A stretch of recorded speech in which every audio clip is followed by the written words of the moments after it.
بہت بڑی نوید مسرت ہے ساڈے مقامی خطیب جگر گوشہ حضرت شیر ربانی حفظہ اللہ خطیب اسلام شاعر توحید و سنت حضرت مولانا حافظ سمیع الرحمن ربانی صاحب حفظہ اللہ آپ اسٹیج پہ تشریف لے آؤں ساڈے سبز منڈی کے نال پہاڑ چوک تو نوے پنڈ کی طرف کوٹ خالد کی طرف جائیے پہاڑی علم دے وچے کہ اتھے عظیم الشان ایک مرکزی جامعہ مسجد نسرین جاوید الحمدللہ سی تعمیر کروائی اللہ پاک کی توفیق دے نال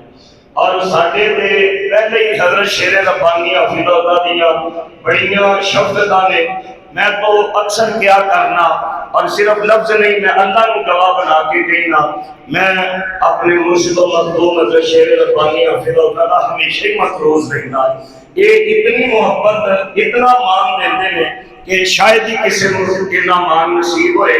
تو جدوں اسی جامعہ مسجد نسرین جاوید بنائیے تو پھر میں حضرت کی خدمت دے وچ حاضر ہویا کہ سانو اوتھے ایک اچھے خطیب دی ضرورت ہے تو حافظ سمیع الرحمن صاحب دے حوالے دے نال شفقت فرماؤ شیخ نے صرف شفقت ہی نہیں فرمائی اس دے نال جوڑ دیتا کہنے لگے بسم اللہ کرو تسی جا کے اعلان کر دیو تیاری کر دیو حافظ صاحب انشاءاللہ جمعہ تواڈے کول پڑھائیں گے اج پہلا جمعہ حافظ سمیع الرحمن ربانی صاحب نے نسرین جاوید مسجد وچ پڑھایا ہے اور ماشاءاللہ ثم ماشاءاللہ اللہ پاک نے جنگل دے وچ منگل جمعہ بنا دیتا ہے بھی جمعہ ہی سی تے بڑیاں رونقاں اتھے لگیاں نے تو اس واسطے ایک نوید مسرت ہے جو کوٹ خالد شیرا کوٹ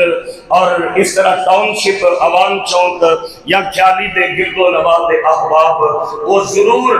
انہاں دے پیچھے خطبہ جمعہ دے واسطے جایا کرو یہ ساڈی تہاڈی اہل علاقہ دی بڑی خوش نصیبی ہے تو بلا تاخیر شاعر توحید و سنت خطیب اسلام جگر گوشہ حضرت شیر ربانی حفظہ اللہ حضرت مولانا حافظ سمیع الرحمن ربانی صاحب خطیب آف گجرانوالہ انہوں نے دعوت کلام پیش کرنا کہ وہ آ کے اپنا منظوم نادیہ کلام سانو سنان اس دوران اسٹیج سے تشریف لے آئے ہیں ساڈے علاقہ دے معروف خطیب حضرت مولانا